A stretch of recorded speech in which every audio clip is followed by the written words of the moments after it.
important that schools and later on colleges and universities have policies in place to support young carers. That's absolutely crucial, because in fact the person who day in, day out is going to be best placed to understand what's going on in a young carer's life are the teachers that are around them, or the lecturers if it's at FE college or university. So that's important. And as I say, if caring is having an impact on the young carer's life, then those are the people that need to know. But also health professionals. If there is a disability, a serious illness, or some kind of addiction or mental health problem that a parent is suffering from, then GPs need to take account of that. I mean, it must be clear to them that young people who are carers are taking on responsibilities way beyond their years. It's often the case that health professionals and social work professionals just ignore it.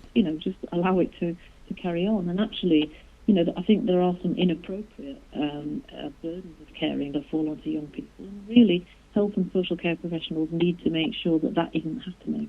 But go on. No, they're best placed to tackle that part of it. So local authorities and health bodies need, to identify carers, but also schools, colleges and universities need to have policies in place. And actually, an awful lot of them don't. But which ministry? Obviously, there's health issues, there's education issues. They have to work together.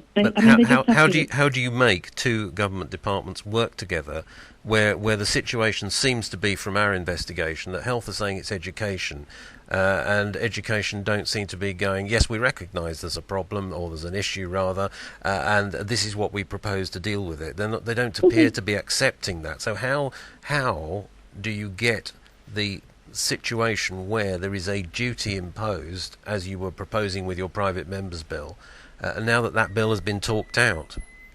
I mean, it's very definitely in the first place education. If a young person is caring and isn't understood at school, and they're not getting any help and support and allowances made for any difficulties that they've got in managing their schoolwork, exams, whatever, then they're really going to struggle and have a problem.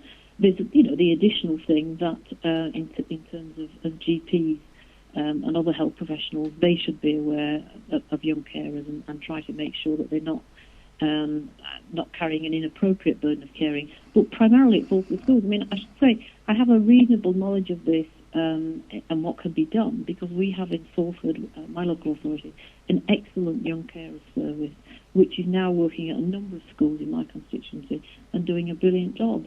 But they know that they're only reaching quite a small proportion of all the young carers that there are. So there needs to be a concerted effort between schools and GPs to identify all the situations in which a person is a young carer. Young people may come in and out of caring, but it is up to those bodies to identify that and to make sure that the young person is getting the support they need. Thank you very much indeed, Barbara.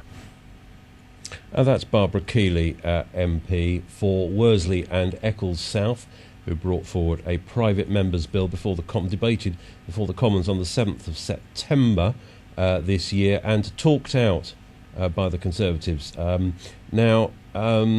Just to give you an idea of some of the headings from her proposed bill, it involves the word duty a lot. Duty to ensure sufficient social care support, duty to ensure sufficient social care, duty to assess social care provision. So really turning perhaps what one might say is theory into practice. Now, here we have a situation, as you've heard throughout this programme tonight, that we have on the one hand the Department of Health with the Care Services Minister and the draft Care and Support Bill. On the other hand, we have the Minister for Children and Families, the Department for Education. Now, who, one might ask, is going to make them speak to each other? We're joined on Carers World Radio now by the Right Honourable Stephen Dorrell MP, Chair of the Commons Select Committee on Health. Welcome to the programme, Mr Dorrell. Thank you very much.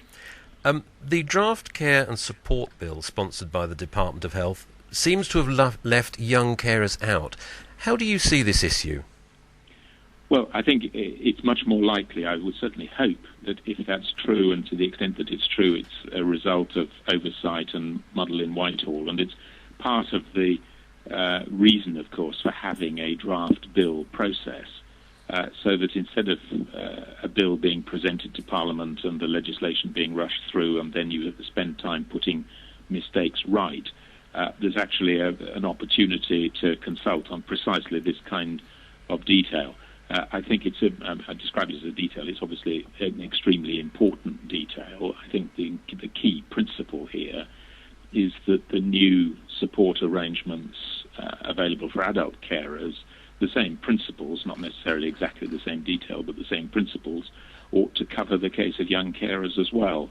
As the bill is prepared for presentation to Parliament, I would hope and believe that that's a point that won't be controversial with ministers.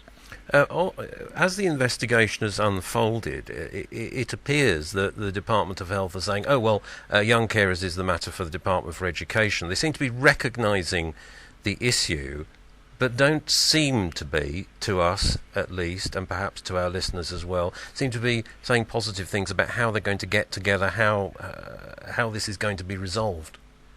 Well, that is something that I think is speak as a supporter of the government, but I think that's a completely unsustainable line as the bill goes through Parliament. I mean, the process now, of course, is quite an extended one because we've got a draft bill. The bill itself won't be presented until the next session of Parliament, which starts in May of next year, and probably won't become legislation for another 6 or 9 months beyond that. So we've got well over 12 months of detailed discussion about this bill in order to get it as close to right as possible. And ministers will clearly not be able to play a game of pass the buck round Whitehall during that time. They'll need to clarify what the government's... In the end, if you're a young carer and anyone who's interested in this subject, doesn't in the end matter which government department deals with the issue, as long as the issue is properly dealt with. By somebody.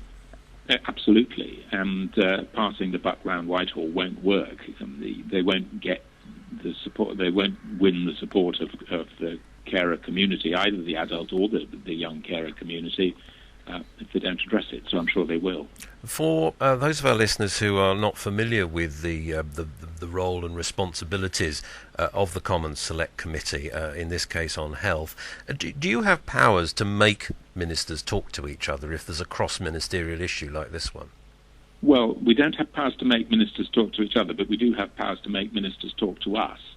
I must say we never need to use the formal powers because ministers always do appear when invited to do so. And so, I mean, although this sounds to me, if I'm honest, like a classic case of Whitehall not having got all its ducks in a row, and it is certainly one of the functions of a select committee to highlight that when it happens and to secure a response. So, do we have a formal power to compel it? No, we don't.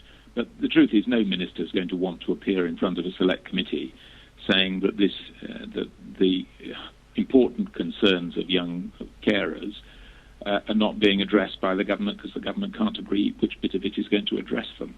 And just briefly, Mr. Dorrell, for the young carers in our audience and those who are, and the families of which they are part, hearing about this issue, what message can you give to them direct?